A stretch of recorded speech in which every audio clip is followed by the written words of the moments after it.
Seeing as we don't give a shit anymore about more than one person being on the camera, should we show people the height difference between me and you? Oh yes, we need to adjust the green screen, don't we? So This is itself for me to record. So we need to move it down, is it? Yeah. There we go. What are we learning about today, Brad? What are you Your teaching height me? differences. The lottery. So what's this? You've won the lottery. No, I haven't won the lottery, but the lottery is obviously a difficult thing to win. That's where the phrase, it's like winning the lottery comes from. yes. But what I'm going to talk about today is how in America in 2005, if people see me leaning over, I've got all my notes here, and it's a very wordy one. This, so I'm gonna. If you see me leaning, that's Just fine. sit like a kid in a restaurant. It's in front of you the entire time. Yeah, in 2005, 110 people won the lottery in America, and obviously immediately the talk was fraud, because how are this many people winning? And it turns out, no, there was actually a very simple reason why these people won. Do either of you play the lottery? I think I probably played the lottery 3 times. Yeah, when it's like doing like the 100 million, it's like, it's 100 million pounds. I think I could go for a spare 100 mil. Yeah, I've never played the lottery myself. My mum used to play it, but she used to use... Now it's everyone else's turn to put me in the middle. Yeah, my mum played the lottery, and she used to use the same numbers every time. And I would never, ever do that, because everyone's like, oh, I've got my lucky numbers. But if you missed 1 week and they that came one, up. Yeah. you would fucking hate it. You'd kill yourself. Yeah. There are stories out of people killing themselves because their numbers came up. Yeah. You also have that amazing one of that girl who plays the same numbers as her ex-boyfriend in case he wins. So she has to split it with him. It's like, that is next level. That's impressive. No, but obviously this happened in the US. So they have a Powerball lottery. It was in March 2005. There was a Powerball lottery that occurred over 29 different states. And one person won the jackpot. And the jackpot amount was 13.8 million. So massive jackpot. But the weird thing was, the second place, there were 110 people who won. And they either won 100,000, or if they paid an extra $1, then they got this like special thing that duplicated the amount. So I think there were about 20 odd people got 500,000. That must be so gutting. So that's like that story in Bruce Almighty. Joey answers all of the prayers at once. Yeah. And they have like that news report of like, 80,000 people won the lottery at once. So they all won like $4 each. But the thing here is that it wasn't split. They all won that amount. Oh, so second place would have won that regardless. Yeah, Okay. so 110 people won either 100,000 or 500,000. So at this point, the people who run the lottery are like, fuck, this huge amount of money is now going to have to go out. And I think the odds of people winning the second place, usually there's about 4 or 5 people do it. Because I think it was something like 1 in 3 million people would win. So 110 looks dodgy. So they had to try and find out what had happened. So they started looking into it, and they started asking the people who'd won, how did you pick your numbers? And every single time they asked, they got the same response from a fortune cookie.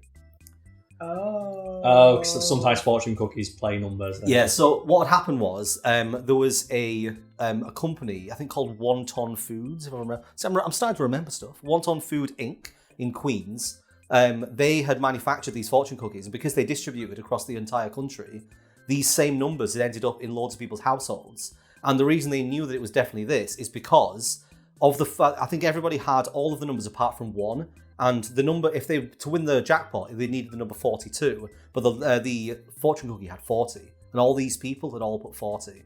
So that's what they knew. But up until that point, they assumed it was fraud, and it just happened to be that the fortune cookie had the winning numbers, or the second place. Yeah, numbers. so it's a 1 in a million chance, but that means it can still happen. Yeah, and it did. It's like something similar happened. I think it was in a South American country where Pepsi. Did this thing of like, if you get this number on your Pepsi bottle cap, you win like $10,000 or something like that. Yeah. And they only plan to have like 1, but they accidentally announced the number as being one they printed like 100,000 of.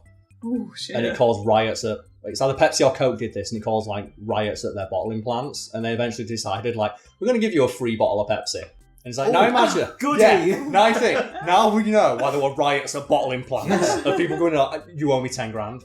I'm going to love people, if they come to this video as one of their first ones, being like, where's the guy behind the camera talking more than one in front? Sorry, I just knew that off the top of my head. No, I'm not complaining. It's an interesting fact. It's just funny that we're going to have to get used to, because you know so much. Whenever you're behind the camera, you're always going to... We should have you walk in front and just be like, here's a fact, and then walk behind. It's the summon the fact, man. There's one more part of this that this isn't directly relevant to the actual fact of the 110 people winning. Okay. But I found something interesting on one of the articles I was reading, and somebody actually did a test to figure out how lucky numbers from fortune cookies are.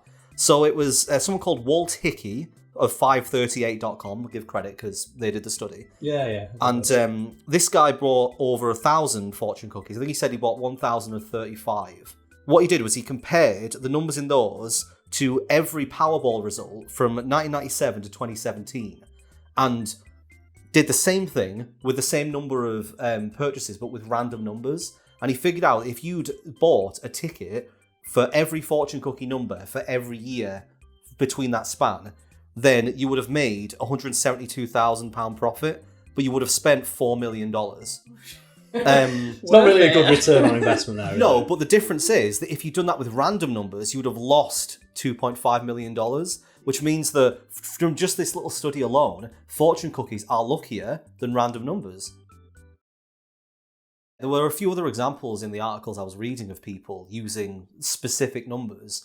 And one of the funnier ones is straight after Lost came out, people played the Lost everyone numbers, played the Lost numbers. It never won. But there were so many people who kept playing the Lost numbers. And you would think to yourself, like, especially if it's like you were saying, if they split the amount, why would you play the same numbers that you know loads of other people are going to play? Because what if it won? It's the same thing. But then what if it won? You would end up on an island where nothing makes sense and the ending's terrible. Maybe that thing of like, if you played it for like 5 weeks in a row and then you didn't, then it came up. Yeah. It's sunk cost fallacy. That's why gambling is so dangerous and why I don't do it. Yeah, I mean, my experience with gambling was in my first year of uni, I was taken to a casino and I spent 20 quid, came out 40. I was like, ooh, maybe I'm good at gambling. Went in the next week, went in with 20, left with minus 120, never went again. So that sort of stuff, I'm never lucky with gambling because I went into a casino, spent £10, didn't win anything, and I was like, no, I'm not going to spend any more, that's my limit. I'm unlucky. And the same with scratch cards. I think the most I've ever won is £2. I won 50 once. That's the most I've won on a scratch card. Yeah, but the amount of money I've spent on other scratch cards negates that. It's why I give them away as like gifts. It's like that thing of like, you do it, it's like, oh, it won me a tenner. If it's nothing, it's like, fine, what?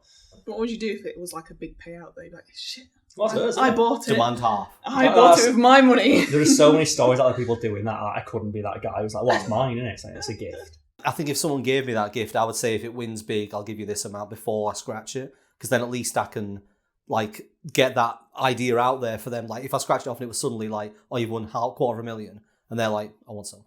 So no, I'll tell you beforehand. You can have this much. So you never tell anyone when you win. Never tell anyone how much money you win. I think if I did win the lottery, I wouldn't mention it. I think I'd tell my mum. My mum's the only person I'd tell. So you never tell anyone. Yeah. Like the amount of stories that exist of it like ruining people's lives. But I guess until one of us wins the lottery, we have to get our money from other places. Yes. Segue.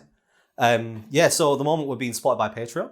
So if people would like to keep the channel afloat for as long as possible, we don't know, like the figures are all over the place at the moment. We have no idea what's happening. So and the dollar's kicking the pound's ass. Yeah. So basically, we're currently at the whim of the viewers. Like if you want to keep watching videos, then you can support us, or if you don't, then we'll just fade into obscurity like all the other channels that died. Oh god, it's amazing how quickly you go. Like we go from I don't want to beg for money to oh no, we need money now. Well, the thing is, I've seen it be much worse for other people because we've always been aware of the fact that fame is fleeting as is success, and we've always approached creating content with that thing. Like we're like the reason why we never got a more extravagant setup besides a desk is because we never wanted to get too big for our britches. Yeah, and be like, hey, look at splash out for going abroad to record stuff like on location videos. Yeah, we've held back quite a lot, and compared to a lot of the other channels who will shill everything. Like at the moment, we're obviously at the point where we have to start trying to plug things more, but we're trying to limit it to one per video and trying to make it as natural as possible. I've had my fun with the channel. I'm already got my fingers in other pies at the moment because as a creative, it's just my only outlet. Yeah, because Carl's obviously we've had the stance of no sponsors unless they match certain guidelines. Carl's now passed it on to us. So I was like, oh, I'll give it to Lucas. Lucas is the shill guy. He loves it. He's white and he's got a beard. He's got the YouTuber look. Yeah. He can do the shilling for us. Put his face in a thumbnail, we'll get 1 million views. And I'm still waiting for mine of setting up the OnlyFans. So I'm setting it up when I get into the shape. It's bulky and Are you actually going to? Yeah, of course I am. Wait, what kind of OnlyFans? I want to buy a penis couch. So I want to make an OnlyFans. Shaped like a penis. Wait, what does this mean? No, it's What's a because penis couch? so I've got so many like of my cousins and stuff who follow me. So when you get to a point where I can say the channel's dead now, stop watching my videos and then announce the OnlyFans. Because I've had over the years the joke has gotten to the point now I don't care. So I'm going to just make an OnlyFans, take one picture, dong out, and it's like if you've been cured, go see it, and then all the money that makes, buy a sofa when I buy a house, and whenever someone sits on the sofa, pay for that with my penis.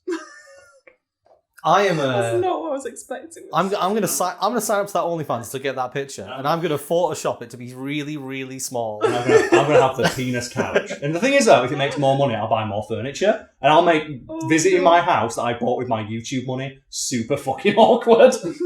You're gonna remember every product you've bought with the penis money. Yes, I'm gonna put it into a separate account and everything. Like do dish plate, like dinner plates and stuff. So when people are eating, they'll be like, "It's quite a nice plate you got here. Thanks. I bought it with my dick money." Yeah.